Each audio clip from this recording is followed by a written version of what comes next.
नमस्कार मंडळी. मंडळी, पैसा कोणाला नको आहे आणि पैसा जर असेल तर कोणी कुठे विकल्या जातं. अशीच एक सत्य घटना आहे. नाव नाही सांगणार, परंतु ही सत्य घटना आहे. जी काही स्टोरी आहे ती रिअल आहे. एकीकडे एक मुलगी असते, एक तरुण मुलगी असते आणि तरुण मुलगी असल्यानंतर सुंदरसुद्धा असते. तिचं लग्नसुद्धा झालेलं असतं. लग्न झाल्यानंतर सुद्धा तिचे शरीर संबंध बाहेर ठिकाणी चालू होतात. एक मित्र असतो, एक मित्र येतो, एक एजंट येतो. मित्र नाही म्हणता येणार, एक एजंट येतो आणि त्या ठिकाणी भर चौकात त्या ठिकाणी त्या महिलेला विचारतो, एका रात्रीचे किती घेणार, एका घंट्याचे किती घेणार. ती मुलगी म्हणते, मी त्यातली नाही, मला ह्या गोष्टी पटणार नाहीत, मी या विषयावरती तुला बोलणार नाही.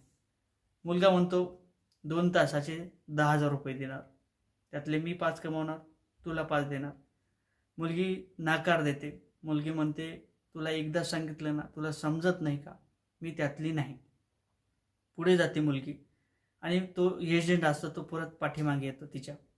परत म्हणतो, पर चल, एका तासाचे तुला 10,000 रुपये देतो, त्यातले 15 मी घेतो, म्हणजे 15 टोटल घेतो, 10 तुला देतो, 5 मी ठेवतो, असं बोलते. तिला त्याच्या कानाखाली लावते, तुला समजत नाही का, मी एक लग्न झालेली महिला आहे आणि मला त्या गोष्टीची गरज नाही, असं ते बोलतो. त्यानंतर तो मुलगा परत पाठीमागे येतो तिच्या. बरं चाल म्हणते, तुला 20,000 रुपये देतो, मला काहीच नको, असं बोलतो. ती पुन्हा रागावते आणि तुला समजत नाही का सांगितलेलं, असं ती बोलते. मग तो मुलगा येतो आणि त्या मोबाईलच्या खिशातून तिचा एक मोबाईल नंबर काढतो, एका चिठ्ठीवर लिहितो आणि त्या मुलीला देतो. मुलीला दिल्यानंतर, तू विचार कर आणि मला सांग, दुपारचा टाईम असेल, दुपारच्या टाईमात मी ब्रोकर शोधतो, मी एक एजंट शोधतो आणि एखाद्या लॉजिंगवर ये, मी ज्या ठिकाणी सांगतो तिथे ये आणि तुला गरज पडेल त्या ठिकाणी मला तू सांग, मी पूर्ण सोय करतो, राहण्याची सोय करतो, रूमची सोय करतो आणि खाण्यापिण्याची सुद्धा सोय करतो, असं तो सांगतो.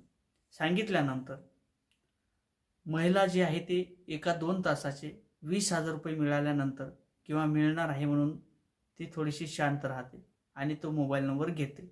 घरी गेल्यानंतर जे काही नवरा असतो, नोकरीहून घरी येतो, छोटीशी नोकरी असते, एक 5 ते 15,000 रुपये महिना असते आणि त्याचं भागत नसते. या महिलेला सुद्धा जी काही मोजमजा असते ती कुठे पैसे कमी पडतात आणि ती मोजमजा त्या नवऱ्याकडून होत नाही, म्हणून ती त्या गोष्टीचा विचार करणं सुरू करते. रात्रीचा टाईम असतो, नवरा जवळ येतो. नवरा जवळ आल्यानंतर त्या ठिकाणी त्यांचे शरीर संबंध सुरू होतात, परंतु बाईच्या डोक्यात एकच चालते, शरीर संबंध करत असताना तिला भान राहत नाही त्या गोष्टीचं, इकडलं काहीच, इथं काय चालू आहे सध्या नवऱ्यासोबत, अशा गोष्टीचं तिला भान विसरते. तिच्या डोक्यात एकच चालते, एका तासाचे 20,000 रुपये मिळतात, तर एका रात्रीचे किती मिळतील, 2 दिवसाचे किती मिळतील, आणि आपण जर 1 दिवस जरी आड करून गेलो किंवा 2 दिवस जरी आडी करून गेलो तर आपले पैसे किती होतील, असा ती विचार करत राहते. आणि रात्र होते. रात्र झाल्यानंतर सकाळ झाल्यानंतर दुसऱ्या दिवशी दुपारच्या टायमाला ती महिला त्या एजंटला, त्या ब्रोकरला फोन लावते. फोन लावल्यानंतर तिचं संभाषण त्या ठिकाणी तिचं होते आणि हो मी तयार आहे असं ती महिला त्याला सांगते. सांगितल्यानंतर एक बिझनेसमॅन त्या ठिकाणी लॉजिंगवर आणला जातो. लॉजिंगवर आणल्यानंतर ही काही जी महिला आहे ही सुंदर होती आणि टवटवीतसुद्धा होती. या महिलेचं आकर्षण एवढं पाहून तो समोरचा जो काही बिझनेसमॅन होता तो भाळावून जातो आणि पूर्ण कपडे वगैरे काढतो. 20च्या जागेवर तिला 25,000 रुपये देतं आणि जे काही त्यांचा कार्यक्रम असेल, शरीर संबंध असतील, त्या ठिकाणी सुरू होतात. 2 तास लगातार तो कार्यक्रम सुरू होतो, चालतो, सारखा चालतो, टाईम घेऊ चालतो, जेवण वगैरे नाश्ता वगैरे करून पुन्हा चालू होतो, असं काही त्याचं चालू होते. आणि या महिलेला आता लत लागलेली असते. जी काही महिला असते त्या महिलेला तरी लत लागल्यानंतर, जो काही नवरा घरी आल्यानंतर ती नवऱ्याला काही दिवसात इग्नोर करते, जवळ येऊ देत नाही, तिला दूर लोटण्याचा त्या ठिकाणी प्रयत्न करते. आणि जे काही मोजमजा असेल तिला बाहेर मिळत होते, जो काही नवरा घरी द्यायचा त्याच गोष्टी तिला बाहेर पैसे घेऊन मिळत होत्या. कुठे 20,000, कुठे 25,000 असं सलग तिचं सुरू झालं. लॉजिंगवर जायची तिसऱ्या चौथ्या दिवशी आणि ब्रोकरसुद्धा त्या ठिकाणी ती पाहून आणायचा, तो एजंट बनला. अशाच पद्धतीने ते सुरू झालं. एके दिवशी तिला नवरा घरी आला आणि दुपारचा टाईम होता. पत्नी घरी नाही, कॉल केल्यानंतर फोन उचलत नाही, असं तिला समजलं. त्यानंतर तो नवरा तिला शोधण्याकरता बाहेर निघतो. शोधत असताना जे काही आजूबाजूला पाहतो ती महिला सापडत नाही आणि घरी आल्यानंतर ती महिला जी आहे ती घरी येते आणि घरी आल्यानंतर जो काही तो पती होता तिच्यावर भडकतो. कुठे गेली होती, न सांगता कुठे गेली होती, दुपारच्या टायमाला कुठे गेली होती, भाजीपाला आणायला गेली म्हणतात तर भाजीपाला तर तुझ्याजवळ नाही, नेमकी कुठे गेली होती. ती काहीतरी कारणं सांगते, मैत्रिणीच्या वगैरे घरी गेली होती असं सांगते, परंतु त्याला पटत नाही. एके दिवशी तो ड्युटीवर चाललो म्हणून सांगतो. ड्युटीवर चालल्यानंतर तिला वाटतं की आता माझं जे रान आहे ते मोकळं झालं आणि एके दिवशी लॉजिंगवर न जाता तो काही ब्रोकर आहे एक साहेब घेऊन त्या ठिकाणी घरी येतो.